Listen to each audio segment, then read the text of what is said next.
ខ្ញុំចង់ផ្ដើមសំណួរជាមួយនឹងលោកជំទាវ មូសុខួរដែលជាប្រធានចលនាខ្មែរប្រជាធិបតេយ្យបន្តិចងាកទៅក្រោយបន្តិចទាក់ទងទៅនឹងរឿងសមាជកាលពីសប្តាហ៍មុននៅសហរដ្ឋអាមេរិកនៅវត្តភ្នំសេរីនោះដោយសារថាជារឿងសំខាន់មួយដែរជាសមាជិកធំមួយហើយចលនាខ្មែរប្រជាធិបតេយ្យបានចូលរួមនៅក្នុងសមាជជាតិនោះបាទលោកជំទាវដូច្នេះតើអាចជួយបញ្ជាក់បានទេតើចលនាខ្មែរដើម្បីប្រជាធិបតេយ្យដែលជាអង្គការរបស់លោកជំទាវនេះបានចូលរួមធ្វើសកម្មភាពអីខ្លះនៅក្នុងសមាជនៅពេលនោះបាទចាជាបឋមខ្ញុំប្រកាសថាខ្ញុំសូមក្រាបថ្វាយបង្គំសូមប្របងប្អូនជនរួមជាតិយើងមានការអបអរសាទរក្នុងនាមយើងជាពលរដ្ឋខ្មែរនៅក្រៅប្រទេសក្តីនៅក្នុងប្រទេសក្តីនៃលទ្ធផលនៃសមាជដែលបានបង្ហាញឲ្យច្បាស់ថាពលរដ្ឋខ្មែរដែលចូលរួមនៅក្នុងសមាជព្រមទាំងពលរដ្ឋខ្មែរទូទៅបានអបអរសាទរឲ្យទទួលយករដ្ឋាភិបាលកម្ពុជាឯករាជ្យ$23ជារដ្ឋាភិបាលដែលជាយើងរំពឹងទុកថាជឿជាក់ថានឹងដោះស្រាយបញ្ហាចំពោះមុខនៅប្រទេសកម្ពុជាយើងចាក្នុងការចូលរួមនៃចលនាខ្មែរដើម្បីប្រជាធិបតេយ្យយើងចូលរួមក្នុងនាមយើងជាពលរដ្ឋជាអង្គការសង្គមស៊ីវិលជាចលនាប្រជាពលរដ្ឋចាយើងមិនហើយ$23គឺកម្ពុជារដ្ឋាភិបាលកម្ពុជាឯករាជ្យនោះគឺជាស្ថាប័នមួយទៀតគឺស្ថាប័ននីតិប្រតិបត្តិជារដ្ឋាភិបាលក្រៅប្រទេសចាហើយយើងជាពលរដ្ឋហើយយើងទាមទារយើងជជែកគ្នាយ៉ាងផុសផុលនៅឯសមាជនោះពីព្រោះទៅថ្ងៃចុងក្រោយពេលគេបានប្រាក់ជាថ្ងៃដោយឡែកពីគ្នាថ្ងៃចុងក្រោយគឺថ្ងៃសុខរបស់ប្រជាពលរដ្ឋអញ្ចឹងចលនាខ្មែរដើម្បីប្រជាតែបង្ហាញនៅបកគោលការណ៍និងចំណុចសំខាន់នៅហេតុផលដែលយើងគួរតែគិតថាគួរតែមានការបោះឆ្នោតជ្រើសរើសតំណាងរាស្ត្រខ្មែរនៅក្រៅប្រទេសដោយសារតំណាងរាស្ត្រខ្មែរនៅក្នុងប្រទេសអត់ធ្វើអ្វីទាល់តែសោះចឹងដោយលទ្ធផលចុងក្រោយនៃសមាជនោះគឺថាសមាជបានអនុម័តជាឯកច្ឆន្ទឲ្យចលនាខ្មែរដើម្បីប្រជាធិបតេយ្យទទួលយកកិច្ចការធ្វើឲ្យមានការបោះឆ្នោតដោយសេរីត្រឹមត្រូវនិងយុត្តិធម៌ជ្រើសរើសយកតំណាងសភាខ្មែរនៅក្រៅប្រទេសចាប់ពីពេលនេះតទៅចា៎បាទអញ្ចឹងជារឿងសំខាន់មួយកន្លងមកនឹងលោកជំទាវបានធ្វើដំណើរសឹងថាជុំវិញពិភពលោកទៅហើយនៅតាមបណ្ដាប្រទេសដែលមានសហគមន៍ខ្មែររស់នៅច្រើនហ្នឹងដើម្បីរៀបចំវេទិកាសាធារណៈកន្លងមកតាក់ទងទៅនឹងការជ្រើសរើសសមាជិកគណៈកម្មការរៀបចំការបោះឆ្នោតនៅក្រៅប្រទេសផងនិងបេក្ខជនតំណាងរាស្ត្រនៅក្រៅប្រទេសផងហើយក្រោយស្ដាប់មតិយោបល់ហ្នឹងក៏បានទៅចូលរួមសមាជហើយក៏បានស្ដាប់សម្ដាររបស់ពលរដ្ឋក្នុងសមាជដែរថាគុំត្រូវមានការរៀបចំអញ្ចឹងតែជាលទ្ធផលគឺថាមានក៏បានសម្លេងគ្រប់គ្រងពីប្រជាពលរដ្ឋដែលចូលរួមនៅក្នុងសមាជនឹងឲ្យរៀបចំអញ្ចឹងបាទទៀតចាជាការត្រឹមត្រូវហើយការជជែកនេះខ្ញុំរំភើបមែននឹងទៅយកការអនុម័តរបស់សមាជដោយមានការទទួលខុសត្រូវក្នុងនាមខ្ញុំជាប្រធាននៃចលនាខ្មែរដើម្បីប្រជាធិបតេយ្យខ្ញុំសូមយកឱកាសនេះលោកថាថៃធ្វើបច្ចុប្បន្នភាពពីការរៀបចំឲ្យមានគណៈកម្មការជាតិរៀបចំការបោះឆ្នោតដូចខ្ញុំបាននិយាយអញ្ចឹងគឺថាសមាជិកតំណាងនៃប្រទេសនីមួយៗយើងបានស្ទើរតែអស់ហើយនៅសល់តែប្រទេសសំទោសប្រទេសកូរ៉េដែលខ្ញុំនឹងជួបជាមួយនឹងក្មួយទាំងអស់គ្នាដើម្បីបញ្យល់ហើយនឹងដោះស្រាយនឹងជ្រើសរើសឲ្យក្មួយជ្រើសរើសជាតំណាងមួយរូបសម្រាប់មកចូលនៅក្នុងគោលយោបល់ថ្នាក់សកលប្រទេសជប៉ុនក៏ដូចគ្នាដែរក្រោយពីប្រទេសកូរ៉េខ្ញុំនឹងធ្វើដំណើរទៅប្រទេសជប៉ុនយើងនឹងជ្រើសរើសឲ្យមានតំណាងនៃគោលយោបល់សមាជិកគោលយោបល់ពេញលក្ខណៈអ្វីដែលជាការសំខាន់មួយទៀតគឺ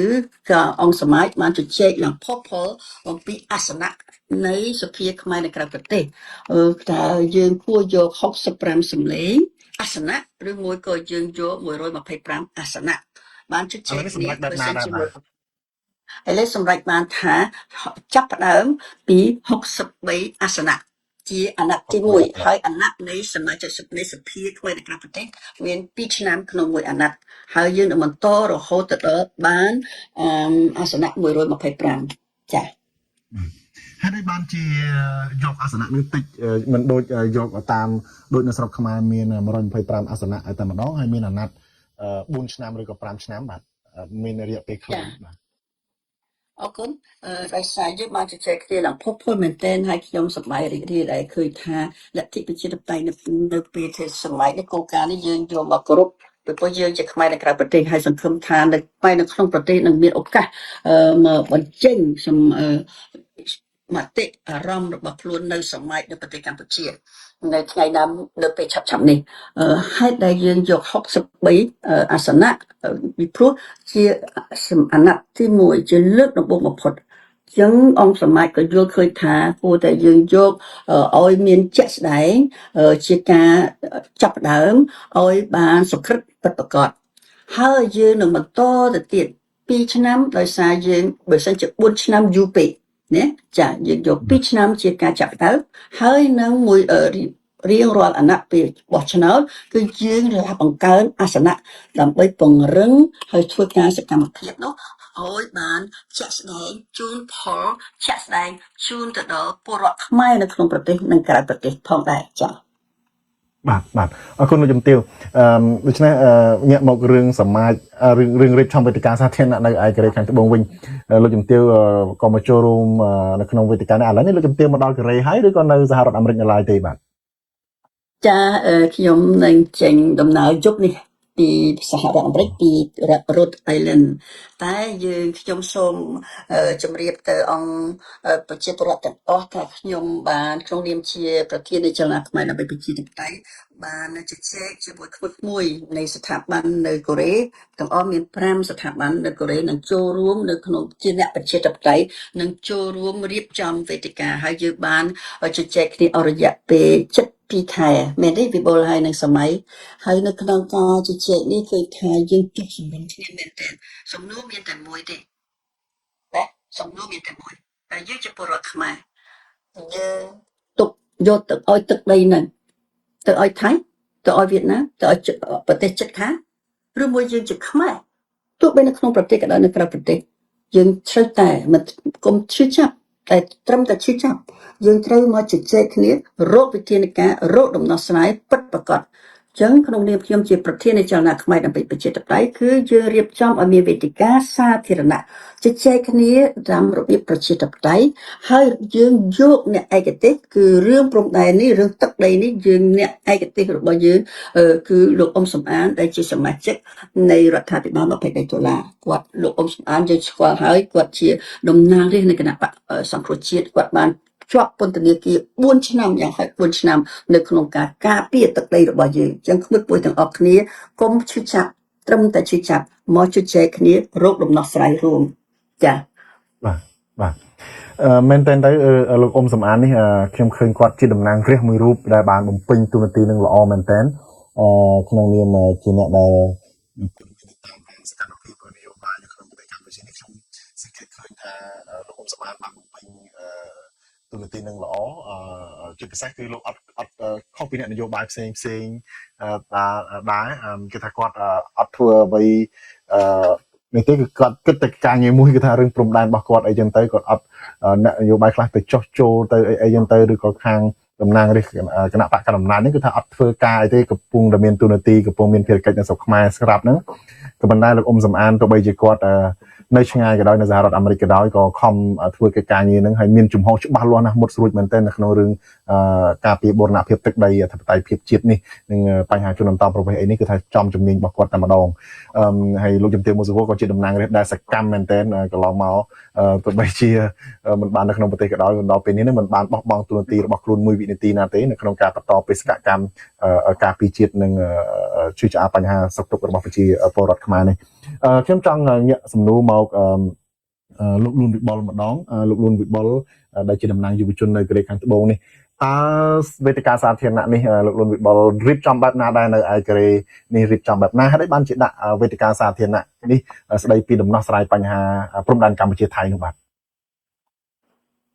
សូមអរគុណបាទជាបឋមខ្ញុំបកណាសូមប្រតិបត្តិគុំព្រះធរណធរៈគ្រប់ព្រះអង្គក៏ដូចជាសូមគោរពជំរាបសួរបាទដល់លោកជំទាវ មុសុខូបាទ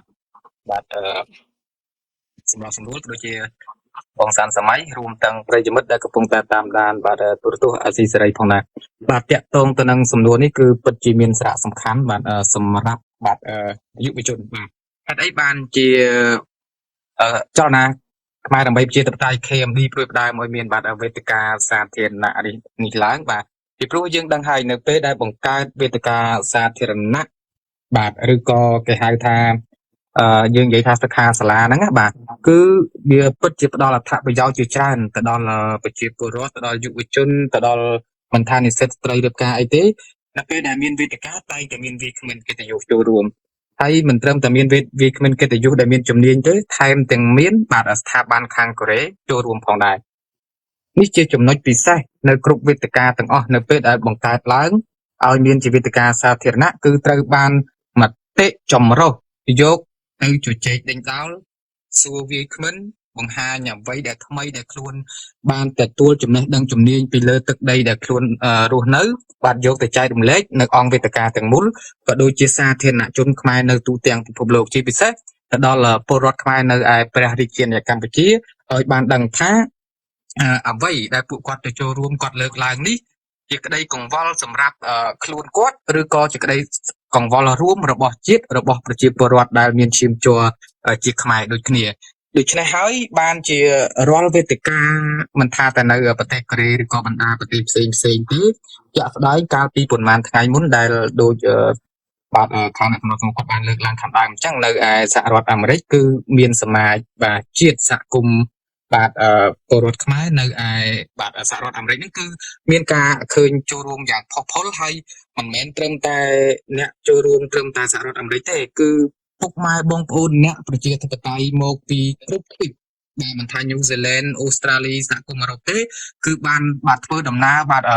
រាប់ពាន់គីឡូបាទតាមបាក់សីស្លាប់ដីហ្នឹងរហូតបាទទៅដល់សហរដ្ឋអាមេរិកទៅដល់បញ្ចេញបាទគំនិតទស្សនៈបាទរៀងខ្លួនដែលខ្លួនមើលឃើញអំពីអ្វីដែលរដ្ឋាភិបាលសពថ្ងៃហ្នឹងគាត់មានការខ្វះខាតដឹកនាំកំសោយខ្លាំងអញ្ចឹងគាត់លើកឡើងនៅក្នុងវេទិកានោះចែករំលែកទៅកាន់គណៈអធិបតីទៅកាន់អង្គវេទិកាទាំងមូលជាពិសេសមានស្ថាប័នជាច្រើនចូលរួមចំណុចនេះគឺមិនខុសគ្នាពីនៅក្នុងប្រទេសកូរ៉េទេនៅពេលដែលបង្កើតវេទិកាសាធារណៈអញ្ចឹងមានស្ថាប័នជាច្រើនគាត់សហការគ្នាចូលរួមហើយមិនត្រឹមតែប៉ុណ្្នឹងទៀតសោតនៅពេលដែលលើកនេះគឺជាលើកមួយខ្ញុំគិតថាពិសេសដែរបាទពិសេសយ៉ាងម៉េចពីព្រោះដោយលោកជំទាវ មូសុខួរគាត់គឺជាបុគ្គលមួយរូបដែលមានប្រជាប្រិយដែលគេស្គាល់ជាលក្ខណៈអន្តរជាតិហ្នឹងទូលំទូលាយក៏ប៉ុន្តែបាទអ្នកជំនាញកិច្ចការមួយគឺបាទអាដាមអ៊ុំសំអានដែលបងប្អូនយើងភាគច្រើនបាទគាត់ស្គាល់ណាប៉ុន្តែគាត់ស្ដាប់តាមដូចជាទូរទស្សន៍ស៊ីរីតាម social media តាមបណ្ដាញសង្គម Facebook ដែលគាត់ផុសលក្ខណៈឯកជនប៉ុន្តែរឿងជួបផ្ទាល់ហ្នឹងគឺកម្រយ៉ាងម៉េចកាលពី2018បាទវត្តមានរបស់អាដាមអ៊ុំសំអានគាត់ធ្លាប់មកលើទឹកដីប្រទេសកូរ៉េកាលហ្នឹងក៏មានវត្តមានបាទលោកជំទាវ មូសុខួរដែរយើងមានធ្វើវេទិកាហើយអ្នកចូលរួមកាលនោះច្រើនមែនតើបាទច្រើនណាស់បាទចូលរួមហើយដេញដោលពី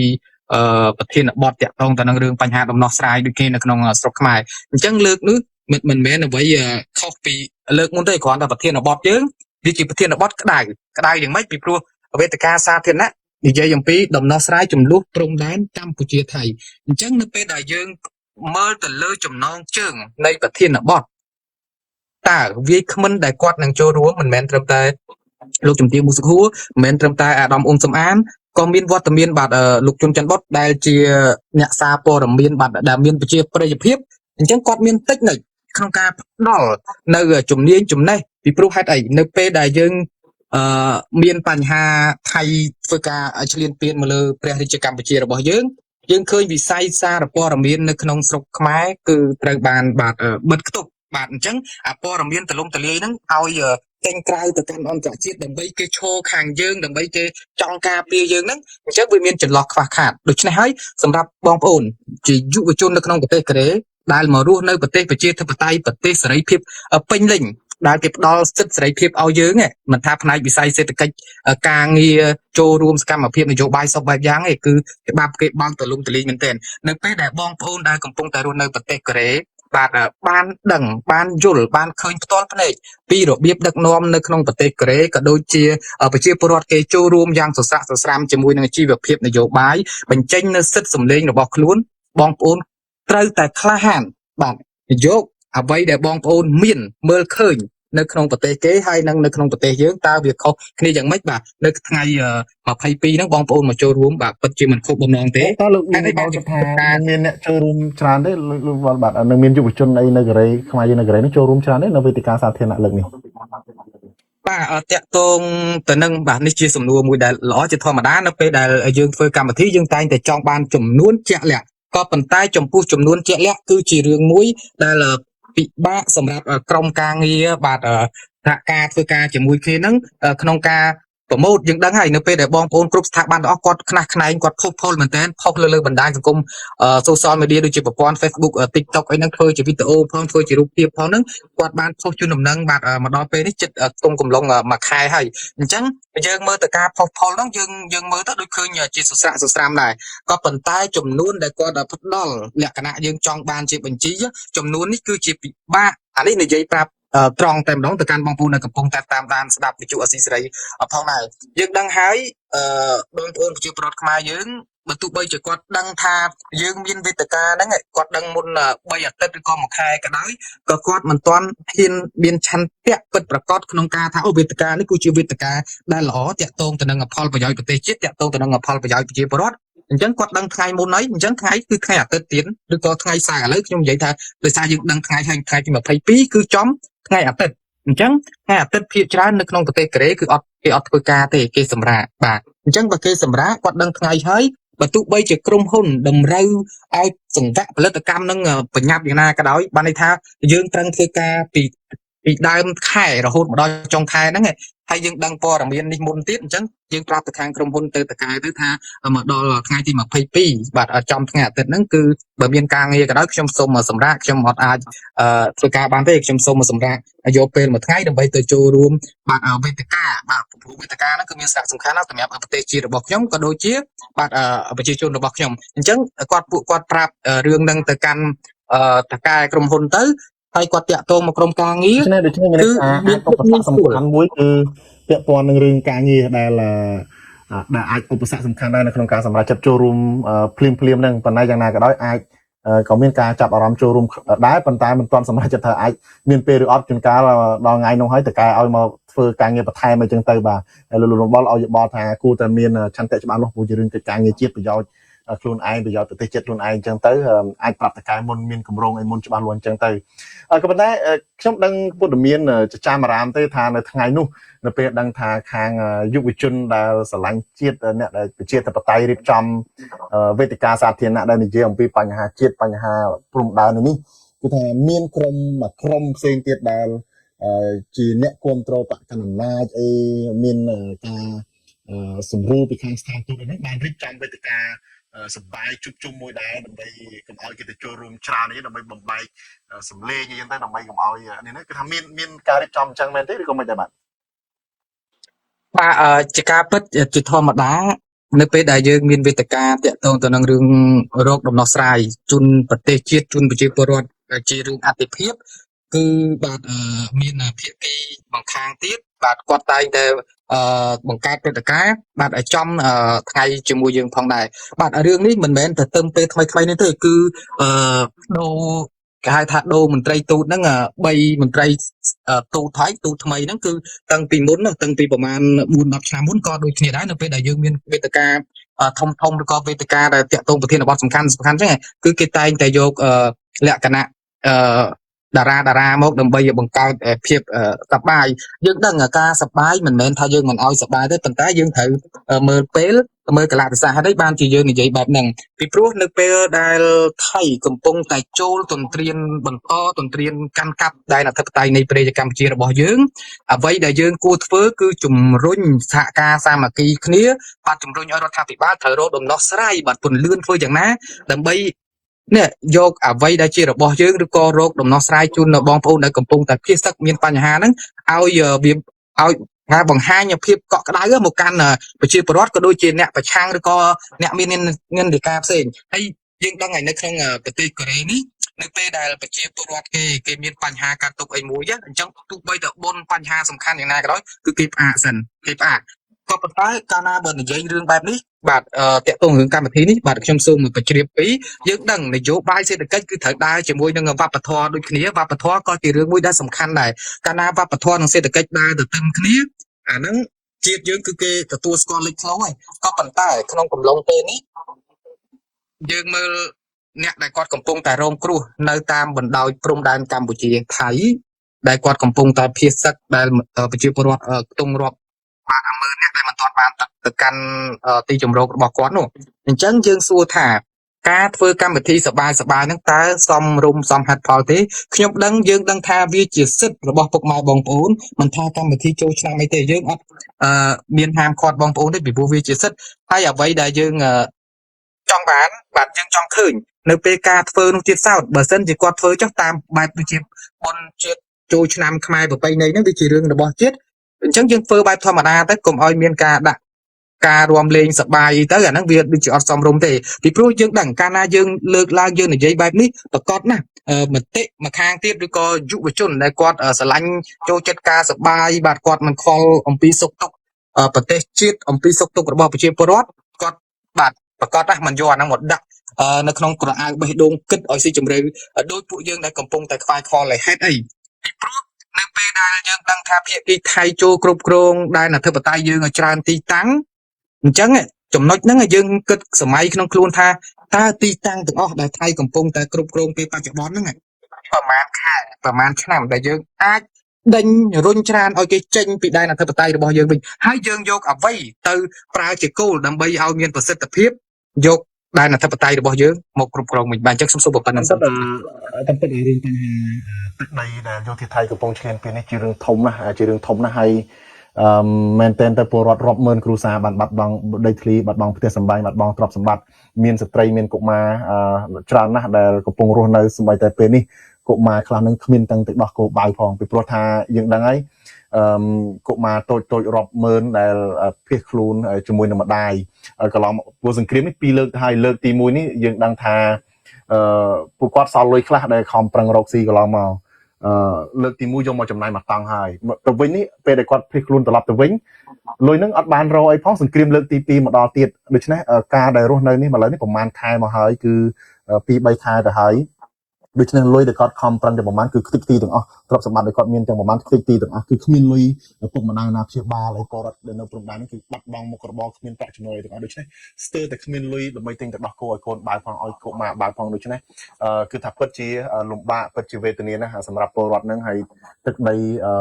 ធំធេងណាស់ដែលបាត់បង់នោះមិនមែនជារឿងតូចតាចទេតាមពិតទៅក៏ប៉ុន្តែដោយសារថាมันមានប្រព័ន្ធផ្សព្វផ្សាយណាដែលបាននិយាយ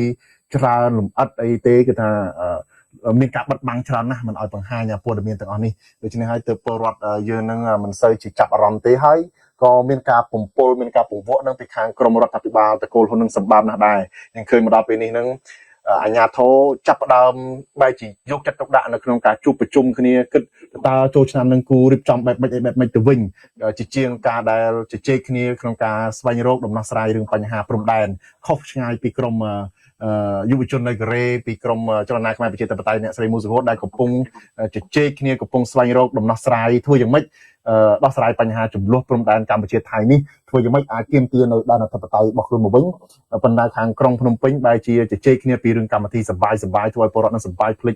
រឿងបាត់ទឹកបាត់ដីភ្លេចពលរដ្ឋដែលកំពុងកំសត់វេទនាកងទ័ពដែលកំពុងឈរជើងខ្វះមុខខ្វះក្រោយអីជាដើមខ្ញុំចង់ងាកមកលោកសាន់សម័យវិញលោកសាន់សម័យតើ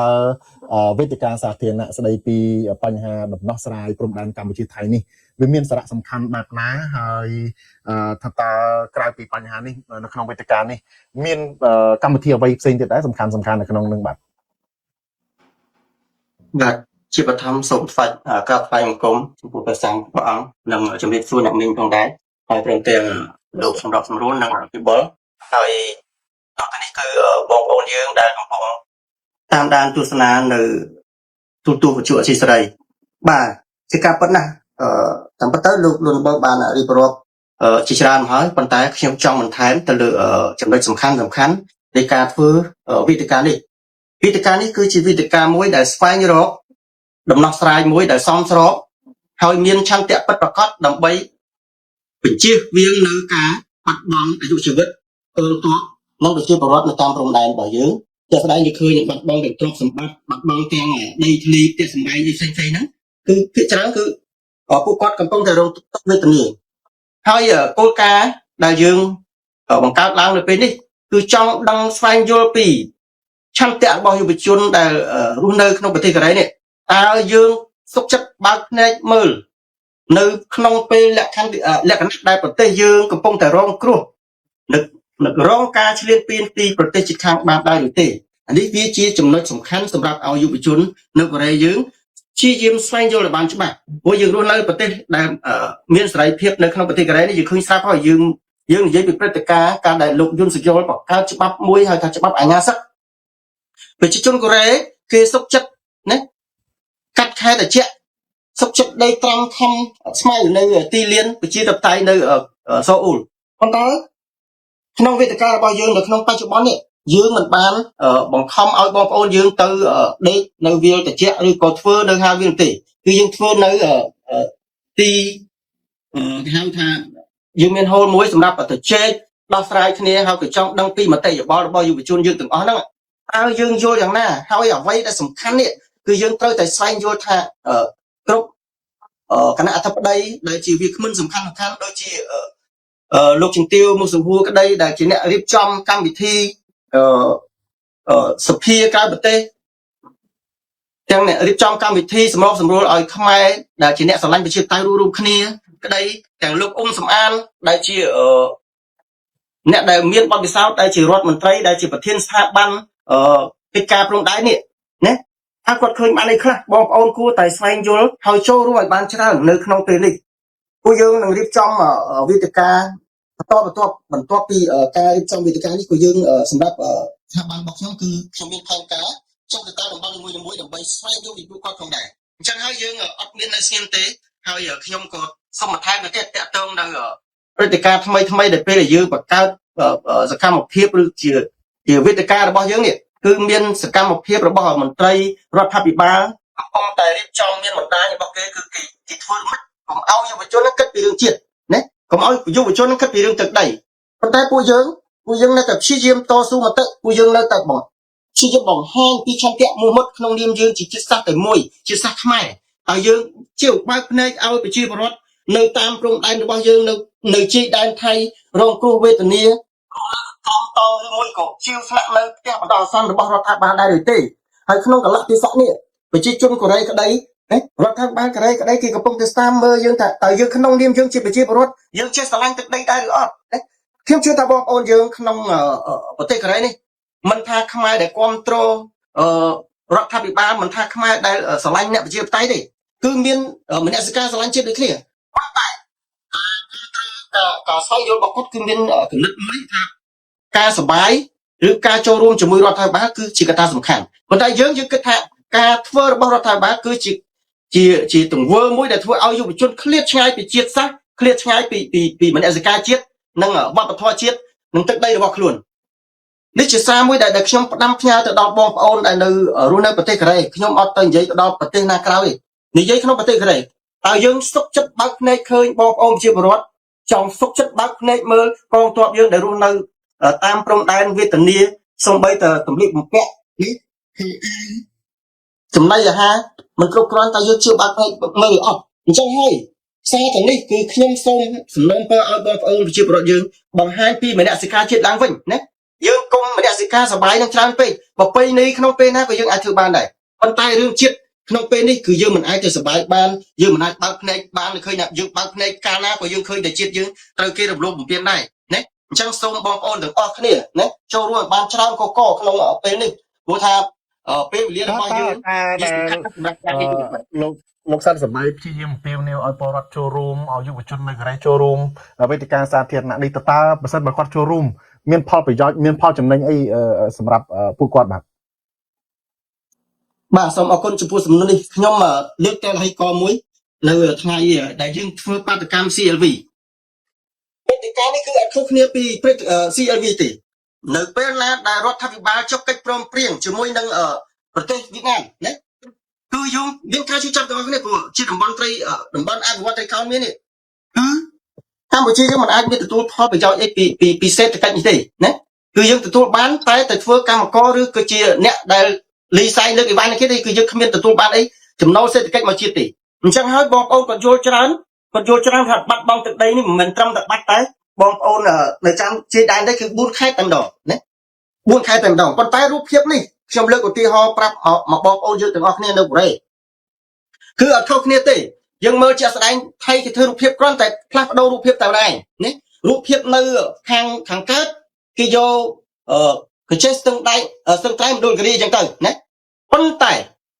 នៅខាងលិចគេយកព្រះវិហារឧត្តរមានជ័យណាក្រុងបរសេអនុនិងកោះកុងយើងឃើញព្រំដែនទាំងអស់ហ្នឹងព្រមទាំងបាត់ដំបងទៀតផងណាគឺឃើញរូបភាពនេះគឺរូបភាពដូចគ្នាទេប៉ុន្តែវាគ្រាន់ថារូបភាពនៅខាងលិចវារៀងសាហាវជាងខាងកើតបន្តិចខាងកើតគេកាត់យកទាំងស្រស់ប៉ុន្តែខាងលិចវាធ្វើឲ្យបាត់បង់ដល់អាយុជីវិតកងទ័ពនិងប្រជាពលរដ្ឋយើង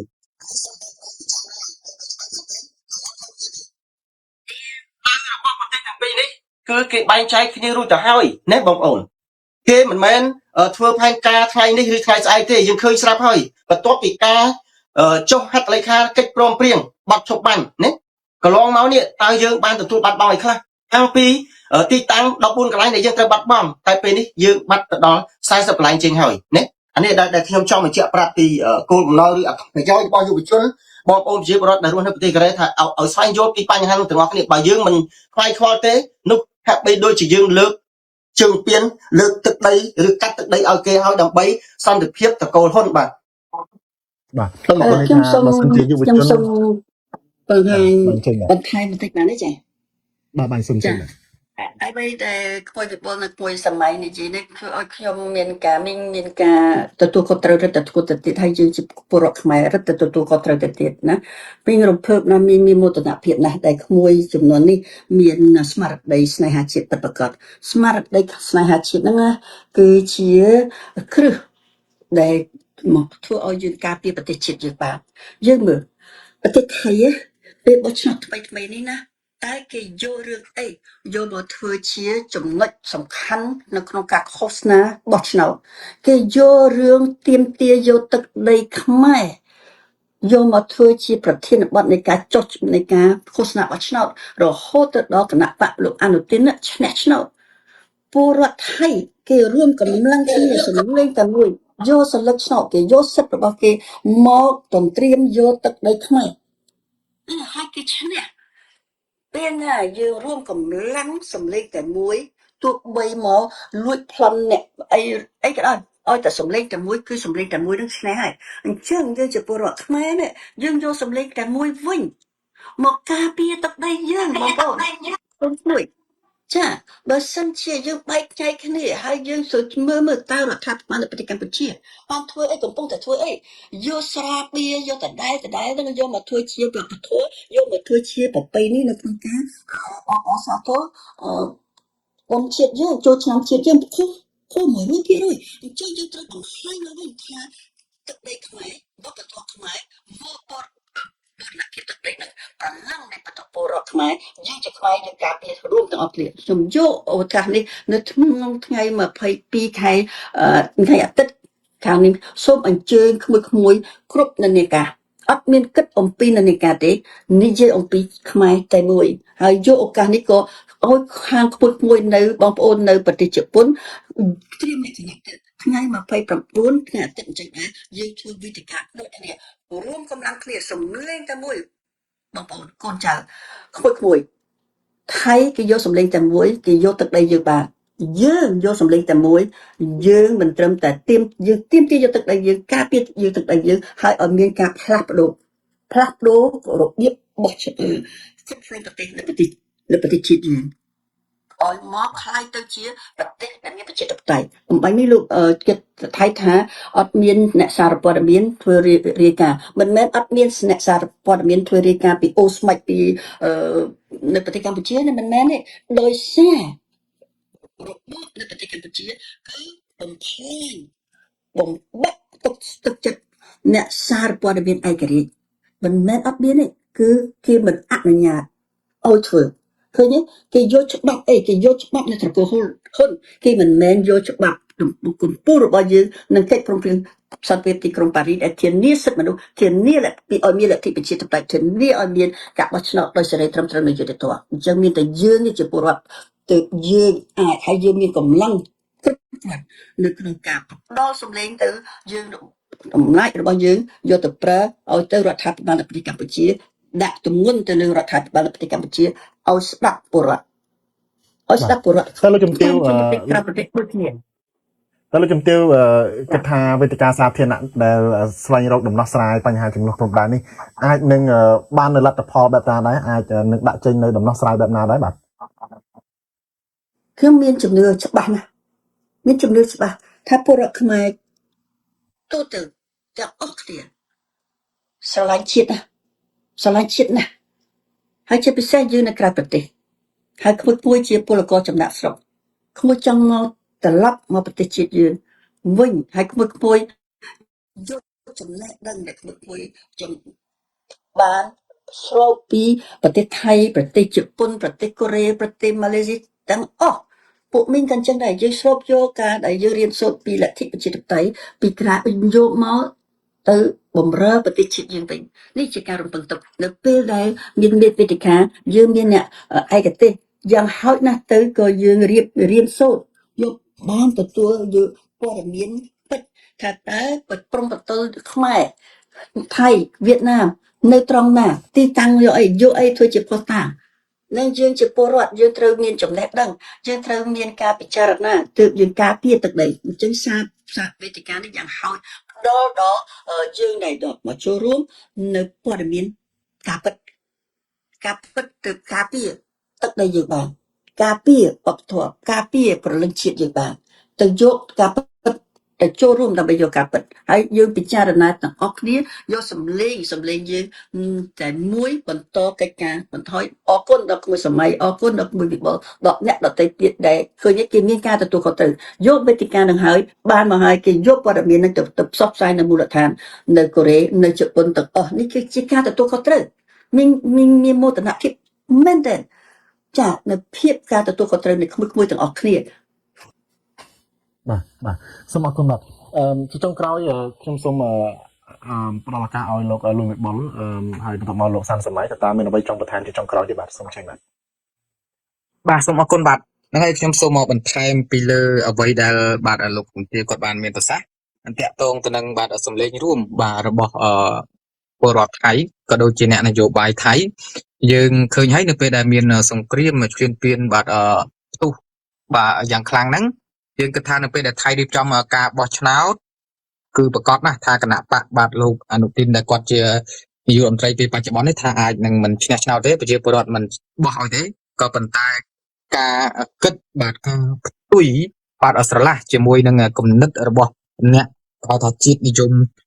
ថៃដែលគេផ្ដល់ទៅលើបាទលោកអនុទានពីព្រោះកាលណាបើសិនជាយើងគិតថាលោកអនុទានបាទមិនឈ្នះទេអញ្ចឹងអាចជួបជាប់គណៈបកផ្សេងអញ្ចឹងដំណោះស្រាយបញ្ហាព្រំដែនអាចថារៀងលឿនអីចឹងណាអានេះគ្រាន់តែជាការមើលឃើញទេក៏ប៉ុន្តែត្រង់ចំណុចហ្នឹងយើងក៏ចង់ឲ្យអ្នកដែលគ្រប់គ្រងរដ្ឋាភិបាលក៏ដូចជារដ្ឋាភិបាលទាំងមូលតែម្ដងគិតពិចារណាត្រង់ចំណុចឡើងវិញហេតុអីនៅពេលដែលអ្នកនយោបាយបាទក្រៅប្រទេសក៏ដូចជាយុវជននៅខាងក្រៅប្រទេសក៏ដូចជាអ្នកនយោបាយនៅខាងក្រុងគាត់ចង់ឲ្យមានការរួបរวมឲ្យមានការគេហៅថាឯកភាពជាតិឲ្យមានការដោះលែងអ្នកទោសមនសិការសកម្មជនបរិស្ថានសកម្មជនសិទ្ធិមនុស្សរដ្ឋាភិបាលមិនព្រមធ្វើហើយរឹតតែបន្តចាប់ពួកគាត់បាទទាំងតែពួកគាត់បង្ហាញអំពីឆន្ទៈស្មោះត្រង់ជាមួយនឹងប្រទេសជាតិជាមួយនឹងប្រជាពលរដ្ឋដូចជាប្រធានគណៈបកក្រៅថាបជាដើមគាត់ទៅតាមព្រំដែនទៅសួរសុខទុក្ខប្រជាពលរដ្ឋក៏ត្រូវបានចោទប្រកាន់ចាប់គាត់ដាក់ពន្ធនាគារម្ដងពេលឥឡូវហ្នឹងអញ្ចឹងវាគឺជារឿងអយុត្តិធម៌មែនតើមួយវិញទៀតក៏ខ្ញុំមកចង់ភ្ជាប់ទៅដល់បងប្អូនបាទយុវជនដែលកំពុងតែធ្វើការនៅក្នុងប្រទេសកូរ៉េបាទវេទិកាសាធារណៈគឺវាពិតជាមានសារៈសំខាន់ហេតុអីនៅក្នុងហ្នឹងបងប្អូនចូលរួមនឹងទទួលបានគេហៅថាចំណេះដឹងចម្រុះហេតុអីបានជាខ្ញុំប្រើពាក្យចំណេះដឹងចម្រុះបាទតាក់ទងទៅនឹងបញ្ហារឿងព្រំដែនដោយបាទលោកជំទាវគាត់បានលើកឡើងអញ្ចឹងអាដាមអ៊ុំសំអានគាត់គឺជាអ្នកឯកទេសខាងកិច្ចការព្រំដែននៅពេលដែលបងប្អូនទៅជួបគាត់ផ្ទាល់ទៅចូលរួមសិក្ខាសាលាផ្ទាល់បងប្អូននៅបង្ហាញអំពីភាពស្និទ្ធស្នាលផង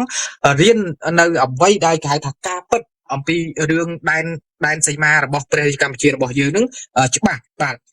មួយទៀតតាក់ទងទៅនឹងបាទខាងវិស័យសារព័ត៌មានដែលខ្ញុំបានលើកឡើងខាងដើមបាទគឺលោកជំចិនបុតគាត់គឺជាអ្នកជំនាញឯកទេសខាងវិស័យសារព័ត៌មានហ្នឹងបាទរយៈពេលបាទច្រើនទសវត្សរ៍មកហើយអញ្ចឹងនៅពេលដែលបងប្អូនទៅចូលរួមបងប្អូននឹងបានក្រេបជញ្ជក់នៅអ្វីដែលគាត់ផ្ដល់ឲ្យឃើញនេះជាអត្ថប្រយោជន៍បាទមិនត្រឹមតែខាងកិច្ចការព្រំដែនបាទកិច្ចការនយោបាយការបរទេសទេក្នុងហ្នឹងក៏មានបាទលោកជំទាវនៅក្នុងស្រាប់ ហើយមួយទៀតតាក់ទងទៅនឹងរឿងเกมអនឡាញដែលយុវជនអ៊ូសាម៉ាឌីដែលគាត់ជាយុវជនវ័យក្មេងហើយគាត់ធ្វើកិច្ចការនឹងយ៉ាងសស្រាក់សស្រាំបាទគេហៅថាមានភាពស្វាហាប់ណាស្វាហាប់ក្នុងការធ្វើកិច្ចការបរទេសកិច្ចការការទូតបែបអន្តរជាតិអញ្ចឹងគាត់ក៏នឹងយកប្រធានបទតាក់ទងទៅនឹង scam online នៅក្នុងស្រុកខ្មែរហ្នឹងលើកយកមកបង្ហាញបញ្យលបាទជូនទៅដល់បងប្អូនយុវជនដែលកំពុងដែលចូលរួមនៅថ្ងៃនោះអញ្ចឹងឃើញនៅពេលដែលបងប្អូនចូលរួមនៅក្នុងវេទិកាសាធារណៈបងប្អូនទទួលបានអត្ថប្រយោជន៍ច្រើនណាមិនត្រឹមតែប៉ុណ្្នឹងទៀតសោត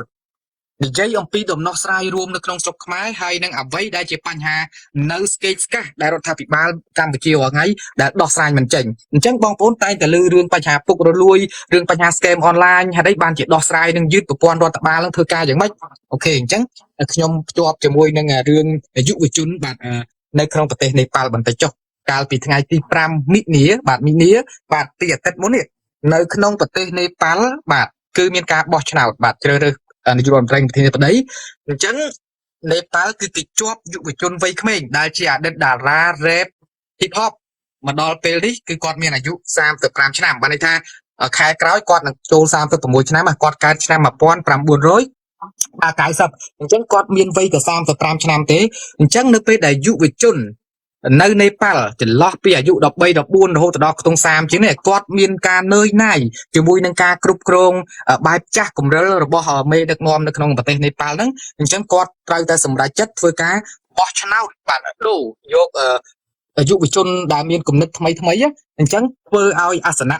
275អាសនៈបានទទួលមកគណៈបកយុវជនដែលដឹកនាំដោយអតីតតារាចម្រៀងរ៉េបហ្នឹងគាត់ទទួលបាន182អាសនៈគឺជាការឈ្នះភ្លុកទឹកភ្លុកដីបាទនៅសល់តែប្រហែលសប្តាហ៍ទៀតទេគាត់នឹងក្លាយជានាយករដ្ឋមន្ត្រីវ័យក្មេងរបស់ប្រទេសនេប៉ាល់នេះគឺជាការចូលរួមអបអរសាទរក្នុងនាមយើងជាអ្នកប្រជាធិបតេយ្យក្នុងនាមយើងជាយុវជនដែលចង់មានឃើញការផ្លាស់ប្ដូរតាមរយៈការបោះឆ្នោតហើយអ្វីទាំងអស់នេះដែលចលនាខ្មែរដើម្បីជាតៃដែលមានលោកស្រីបាទលោកជំទាវមូសុខួរដែលគាត់ជាប្រធាននៃគាត់រៀបចំគាត់ក៏បាននិយាយជារឿយៗហើយអំពីគោលការណ៍ដែលរៀបចំការបោះឆ្នោតក្រៅប្រទេសបង្កើតសភាក្រៅប្រទេសហ្នឹងហើយនេះជាចំណុចសំខាន់នៅពេលដែលបងប្អូនចូលរួមបងប្អូននឹងទទួលបានគេហៅថាដូចតិចនិចទីរបៀបរបបដែលធ្វើយ៉ាងណាឲ្យវាមានភាពល្អប្រសើរទៅដល់នៅក្នុងស្រុកខ្មែរតាមរយៈការបង្កើតបាទវេទិកាជារឿយៗហ្នឹងអញ្ចឹងវេទិកាហ្នឹងមិនត្រឹមតែនៅក្នុងប្រទេសកូរ៉េទេអញ្ចឹងនៅថ្ងៃទី29ខែ3ហ្នឹងនៅប្រទេសជប៉ុនក៏ធ្វើឃើញទេអញ្ចឹងការវិលជុំវិញពិភពលោកហ្នឹងដើម្បីអីដើម្បីចង់តែយកអ្វីដែលថ្មីអ្វីដែលមានដែលគិតថាជាចំណុចមានផលប្រយោជន៍សម្រាប់ជាតិសម្រាប់ប្រជាពលរដ្ឋហ្នឹងគឺយកអាហ្នឹងទៅបង្ហាញអញ្ចឹងយើងសួរថានៅពេលដែលធ្វើអញ្ចឹងសួរថាលទ្ធផលចេញភ្លាមទេបាទពេលខ្លះវាមិនចេញភ្លាមទេប៉ុន្តែដោយអ្វីដែលបាទលោកសានសម័យគាត់បានលើកឡើងខាងដើមអញ្ចឹងបងប្អូនត្រូវចាំណាកាលពី CLV បងប្អូនចូលរួមខ្ទង់ជិត 40,000 នាក់បាទយើងថាខ្ទង់ 30,000 ចុះប៉ុន្តែសារព័ត៌មានខ្លះចុះខ្ទង់ 40,000 នាក់ចំនួននេះជាចំនួនដ៏ច្រើនមហិមាជាចំនួនប្រវត្តិសាស្ត្រដែលសូម្បីតែសារព័ត៌មានកូរ៉េបាត់ចុះផ្សាយព្រមព្រៀងហេតុអីនៅពេលដែលបងប្អូនបញ្ចេញសម្លេងបងប្អូនរួមអាហ្នឹងខ្ទង់នៅក្នុងប្រទេសកូរ៉េមានចំនួនខ្ទង់ 7,000 នាក់ទាំងនិស្សិតស្ដីរៀបការនិងបងប្អូនជាអ្នកធ្វើការបរទេសដែលយើងហៅថាពលករហ្នឹងអញ្ចឹងនៅពេលដែលបងប្អូនបញ្ចេញសម្លេងបងប្អូនទាមទារឃើញសូម្បីតែអង្គព្រះមហាក្សត្រក៏ឡាយផាត់លេខាបាទបញ្ចប់កិច្ចអភិវឌ្ឍ CLV ហ្នឹងដែរនេះជាសម្លេងរបស់បងប្អូនកាលណាបងប្អូនសកម្មបងប្អូនប្រើសម្លេងប្រើសិទ្ធិរបស់បងប្អូនហ្នឹងសំខាន់ណាស់សម្លេងបងប្អូនមួយសម្លេងអាចកែប្រែវាសនាសេដ្ឋកិច្ចបាទ5ឆ្នាំមួយអាណត្តិអញ្ចឹងកាលណាបងប្អូនគិតត្រូវគឺនយោបាយជាតិនឹងទៅតាមគំនិតរបស់បងប្អូនអញ្ចឹងខ្ញុំសូមជម្រាបបន្តិចនៅពេលដែល2023បកទៅក្រោយបន្តិចចុះពុកម៉ែបងប្អូនពេលវេលាប្រហែលជាមិនសល់ច្រើនទេបាទអញ្ចឹងនៅពេលដែល2023យើងមានឃើញមានការបោះឆ្នោតនៅក្នុងប្រទេសកម្ពុជាអញ្ចឹងកាលនោះបើសិនជាខ្ញុំប្រើពាក្យបើសិនជាណាគណៈបកភ្លើងទៀនបានចូលរួមបោះឆ្នោតប្រកាសណាស់គណៈបកភ្លើងទៀនអាចនឹងឈ្នះបាទសម្លេងកៅអីបាទអាចនឹងបានដឹកនាំរដ្ឋាភិបាលក៏ថាបានខ្ញុំប្រើពាក្យក៏ថាបានណាហេតុអីអញ្ចឹងនៅពេលដែលបោះឆ្នោតដឹងថាសភាពការមិនស្រួលទេរដ្ឋាភិបាលបាទមិនអាចឲ្យគណៈបកភ្លើងទៀនចូលរួមបោះឆ្នោតអញ្ចឹងគេដូចជីសេះប្រឡែងដៃ125អាសនៈនៅក្នុងរដ្ឋសភា120អាសនៈគណៈបកប្រជាជន5អាសនៈ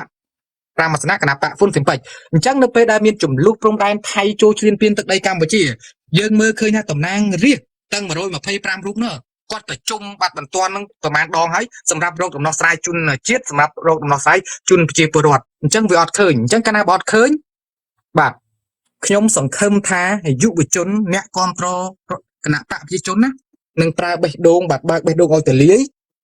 ហើយបាទឈរនៅលើយុត្តិធម៌រួមយុត្តិធម៌សកលយុត្តិធម៌រួមយុត្តិធម៌សកលនេះសំខាន់ណាស់សម្រាប់ជាតិសម្រាប់ប្រជាពលរដ្ឋហេតុអីបានជាខ្ញុំថាយុត្តិធម៌សកលយុត្តិធម៌រួមនេះសំខាន់នៅពេលដែលបងប្អូនដែលគាត់មិនមែនជាគណៈបកប្រឆាំងគាត់គ្រាន់តែជាប្រជាពលរដ្ឋធម្មតាគាត់ធ្វើការរិះគន់ឬក៏គាត់និយាយពីរឿងបញ្ហាព្រំដែនហេតុអីបានជាអាជ្ញាធរមានសមត្ថកិច្ចទៅចោទប្រកាន់គាត់សពបែបយ៉ាងហើយចាប់គាត់ដាក់ពន្ធនាគារហើយបើចាប់បែបហ្នឹងសួរថាអ្នកណាទៅដោះស្រាយបញ្ហាសេដ្ឋកិច្ចនៅពេលដែលគាត់មានកូនតូចអញ្ចឹងអ្នកដែលគ្រប់គ្រងគណៈបព្វជិជនមានតែសួរខ្លួនឯងត្រង់ចំណុចហ្នឹងទេសួរទៅរដ្ឋាភិបាលហេតុអីបានជាធ្វើបែបហ្នឹងដាក់ពួកគាត់មានភាពក្លាហានទេបាទចំពោះបងប្អូនដែលមាននិន្នាការបាទប្រឆាំងឬក៏រិះគន់ភាពអសកម្មភាពអវិជ្ជមានរបស់រដ្ឋាភិបាលគឺជាមោទនភាពយ៉ាងម៉េចពុកម៉ែបងប្អូនបើចំពោះអ្នកប្រជាធិបតេយ្យដូចនៅក្នុងប្រទេសកូរ៉េចេះគេគោរពគេសរសើរយើងហេតុអីទី1បងប្អូនដែលមាននិន្នាការរិះគន់រដ្ឋាភិបាលនិន្នាការប្រឆាំងនិន្នាការដែលហ៊ាននិយាយការពិតដែលហ៊ាននិយាយអំពីយុត្តិធម៌ក្នុងសង្គមគឺជាបុគ្គលមួយដែលគេទទួលស្គាល់ជាលក្ខណៈអន្តរជាតិហេតុអីបងប្អូននៅពេលដែលថៃឈ្លានពានយើងប្រឆាំងយើងកោតទោសថៃដែលឈ្លានពានទឹកដីកម្ពុជានៅពេលដែលអាជ្ញាធរមានសមត្ថកិច្ចរដ្ឋាភិបាលធ្វើទុកបុកម្នេញទៅលើអង្គការសង្គមស៊ីវិលទៅលើសកម្មជនបរិស្ថានទៅលើអ្នកទូតអ្នកស្ការយើងទាមទារឲ្យមានការដោះលែងយើងចេញឃើញទេយើងធ្វើពីរក៏ប៉ុន្តែចំពោះអ្នកគ្រប់គ្រងរដ្ឋាភិបាលគ្រប់គ្រងគណៈបព្វជិជនគេធ្វើតែមួយទេគេបង្ហាញរូបភាពថាអូគេប្រឆាំងថៃឈ្លានពានថៃអូខេគេធ្វើមើលទៅថាគេស្នេហាជាតិដែរក៏ប៉ុន្តែរឿងអយុត្តិធម៌មួយគេអត់ធ្វើត្រង់ចំណុចនេះបើបោះឆ្នោតជាអន្តរជាតិគឺយើងជាអ្នកប្រជាពលរដ្ឋមាននិន្នាការប្រឆាំងឬក៏អ្នកប្រជាធិបតេយ្យហ្នឹងគឺយើងឈ្នះបាត់ទៅហើយយើងមានមោទនភាពត្រង់ចំណុចហ្នឹងអញ្ចឹងខ្ញុំសង្ឃឹមថានៅថ្ងៃទី22បងប្អូនដែលកំពុងតែរស់នៅប្រទេសកូរ៉េបាទនឹងឆ្លៀតពេលបាទចំណាយពេលប្រហែលតែ6ម៉ោងទេបងប្អូនបើយើងគិតទៅបាទពីម៉ោង10ព្រឹករហូតដល់ខ្ទង់ម៉ោង4ហ្នឹងប្រហែលជា6ម៉ោងទេយ៉ាងយូរហ្នឹងគឺចប់ហើយនៅពេលដែលបងប្អូនទៅចូលរួមប្រកាសណាស់បងប្អូននឹងទទួលបាននៅអ្វីដែលថ្មីហេតុអីបាទខ្ញុំថាចឹងពីព្រោះមាននៅខាងស្ថាប័នកូរ៉េបាទ3ស្ថាប័នគេនឹងចូលរួមអញ្ចឹងទោះបីតែខ្ញុំជាអ្នកដើរអាសាចូលរួមជាមួយវេទិកាធំនៅក្នុងប្រទេសកូរ៉េក៏ដោយពេលខ្លះខ្ញុំទៅចូលរួមម្ដងខ្ញុំទទួលបានអ្វីដែលថ្មីដែលខ្ញុំមិនធ្លាប់ដឹងពីមុនដូច្នេះបងប្អូនដូចគ្នានៅពេលដែលបងប្អូនទៅចូលរួមប្រកាសណាបងប្អូននឹងទទួលបានបាទសូមអរគុណបាទសូមប្រកាន់ចាំបាទលោកវិបុលបានលើកឡើងថាការចូលរួមវេទិកានេះមានប្រយោជន៍ច្រើនណាស់ដោយសារមានវាគ្មិនសំខាន់ដែលគាត់នឹងឡើងបកស្រាយទាំងបញ្ហាព្រំដែនបញ្ហាសេដ្ឋកិច្ចបញ្ហាបោះឆ្នោតនៅក្រៅប្រទេសបញ្ហា scam online អីជាដើមចុះខាងលោកសាន់សម័យវិញតើមានអ្វីចង់បន្ថែមចុងក្រោយនោះបាទជាចុងក្រោយខ្ញុំសូមលើកពាក្យមួយហៅថាពាក្យប្រជាធិបតេយ្យប្រជាពលរដ្ឋខ្មែរយើងទូទាំងពិភពលោកយើងតែងតែពោលពាក្យថាយើងស្រឡាញ់ប្រជាធិបតេយ្យបាទមួយទៀតពាក្យថានយោបាយគឺយើងមាននិន្នាការគណៈបកនយោបាយការឆ្លោះប្រកែកគ្នាក្នុងនិន្នាការនយោបាយវាជារឿងផ្សេងប៉ុន្តែខ្ញុំចង់ទាញអារម្មណ៍ឲ្យបងប្អូនប្រជាពលរដ្ឋទូទាំងពិភពលោកជាពិសេសបងប្អូនយើងនៅកូរ៉េពាក្យទាញយកគោលដៅសំខាន់គឺជាបញ្ហាជាតិណាការឈ្លានពានវាជារឿងជាតិអញ្ចឹងពួកយើងកុំគិតពីបញ្ហានយោបាយកុំគិតពីអ្វីដែលផ្ដល់ផលដល់ជាតិយើងណាអញ្ចឹងយើងចូលរួមទាំងអស់គ្នាដើម្បីជាតិណាមួយទៀតខ្ញុំក៏ស្នើសុំទៅដល់បងប្អូនឬបងប្អូនជាអ្នកធ្វើនយោបាយគណៈបកនយោបាយនៅក្នុងស្រុកដើម្បីបញ្ចប់នៅរបបផ្ដាច់ការបានវាទាល់តែអ្នកប្រជាធិបតេយ្យធ្វើការសហការគ្នាណាធ្វើការចូលរួមជាមួយគ្នាដោយមិនប្រកាន់ថាគោលការណ៍បែបនេះណាគឺយើងយកគោលការណ៍រួមដើម្បីបញ្ចប់របបផ្ដាច់ការសិនណាបើសិនជាយើងនៅមានគោលការណ៍មួយប្រកាន់ថាចំណុចនេះល្អចំណុចនោះល្អអត់ពីបុគ្គលមួយធ្វើមិនកើតអត់ពីបុគ្គលមួយធ្វើមិនកើតយើងមិនអាចទទួលបានជោគជ័យបញ្ចប់នៅរបបផ្ដាច់ការនៅកម្ពុជាបានទេបងប្អូនយើងឃើញតល័យកជាក់ស្ដែងដែលឆ្នាំ2012 13ក្រោយពីយើងឃើញថាគណៈបកសិទ្ធិមនុស្សនិងគណៈបកលោកប្រធានសំស៊ីបានចាប់ដៃគ្នាយើងឃើញទស្សនវិជ្ជាបែបយ៉ាងម៉េចអញ្ចឹងយើងត្រូវចាំថាហ៊ុនសែនគាត់ចាំបំបែកបំបាក់យើងគាត់ព្យាយាមបំបែកបំបាក់យើងប៉ុន្តែយើងត្រូវតែរួបរวมគ្នាទាំងអស់គ្នាដើម្បីអនាគតប្រទេសយើងហើយជាមួយទៀតខ្ញុំសូមបញ្ជាក់ទៅដល់បងប្អូនដែលស្រឡាញ់ប្រជាធិបតេយ្យបើយើងស្រឡាញ់ប្រជាធិបតេយ្យយើងត្រូវតែចូលរួមទាំងអស់គ្នាសម្ដែងមតិក្នុងនាមជាអ្នកប្រជាធិបតេយ្យមិនអាចបញ្ចប់សម្ដីឬក៏បិទមាត់ដូចរដ្ឋាភិបាលរដ្ឋថ្ងៃដែលកំពុងតែបំបិទព័ត៌មានពិតនៅកម្ពុជាទេ ណាអញ្ចឹងសូមបងប្អូនចូលរួមឲ្យបានច្រើនកកបាននៅក្នុងកម្មវិធីថ្ងៃ22នេះបងបាទសូមអរគុណ បាទបាទតើលោកជំទាវមានអ្វីចុងក្រោយបន្ថែមចុងក្រោយបន្តិចបាទ ខ្ញុំរំភើប រំភើបមែនតើរំភើបមែនតើនៅស្មារតីទទួលខុសត្រូវនៃគួយពួកទាំងអស់គ្នាហើយខ្ញុំជឿជាក់មានជឿជាក់មានក្តីសង្ឃឹមច្បាស់ថាគួយនឹងមកចូលរួមនឹងជួបជាមួយលោកពូចិនច័ន្ទបុត្រលោកពូអ៊ុំសំអានហើយយុវជនក្មេងយើងម្នាក់ទៀតគឺអ៊ុំសាមឌីចំពោះមីងវិញគួយដឹងហើយគឺទួលនីតិនៃចលនាខ្មែរដើម្បីប្រជាធិបតេយ្យគឺរៀបចំវេទិកាជូនគួយមើលទេនេះជាអីផ្កានេះជាផ្ការំដួលណាគឺ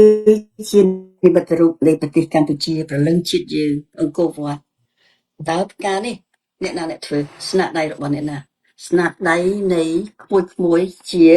អ្នកស្នេហាអ្នកការពារ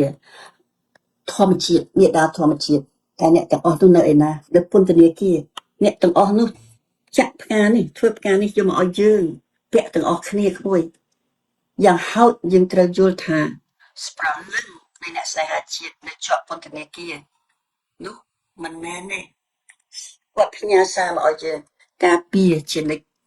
ការពារជានិច្ចនៅឧត្តមគតិ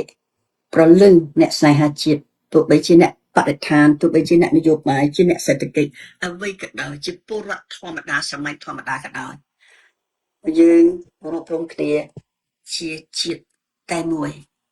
ដោះស្រាយបញ្ហាជាតិនៅពេលនេះនៅឯង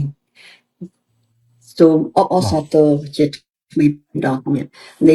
ស្មារតីនៃសមាជថ្មីនេះហើយនឹងការបានអនុញ្ញាតឲ្យយើងជាពលរដ្ឋខ្មែរជាអង្គការសង្គមស៊ីវិលជ្រើសរើសតំណាងរាស្ត្រខ្មែរយើងនៅក្រៅប្រទេសឈប់ឲ្យមានការភាពភ័យខ្លាចចុះឈ្មោះបោះឆ្នោតនៅក្រៅប្រទេសគ្មានអ្នកណាគេដឹងទេយើងមានប្រព័ន្ធគ្រប់គ្រាន់នឹងការពារនៅឈ្មោះព័ត៌មានរបស់ក្មួយពួយតែយើងត្រូវតែចុះឈ្មោះបោះឆ្នោតខ្ញុំនឹងធ្វើបច្ចុប្បន្នភាពបន្តទៅទៀតនៅក្នុងរបៀបចុះឈ្មោះបោះឆ្នោតចា៎អរគុណបាទ បាទសូមអរគុណលោកជំទាវមុខសុហួរនិងសូមអរគុណលោកលូតវិបុលហើយនិងលោកសាន់សម័យដែលបានចូលរួមនៅរាត្រីនេះបាទហើយសូមឲ្យលោកជំទាវធ្វើដំណើរទៅកូរ៉េដោយសុវត្ថិភាពហើយសូមឲ្យវេទិកាសាធារណៈនេះប្រព្រឹត្តទៅដោយលំដាប់សូមអរគុណនិងសូមជម្រាបលាបាទ បាទសូមអរគុណសូមជម្រាបលា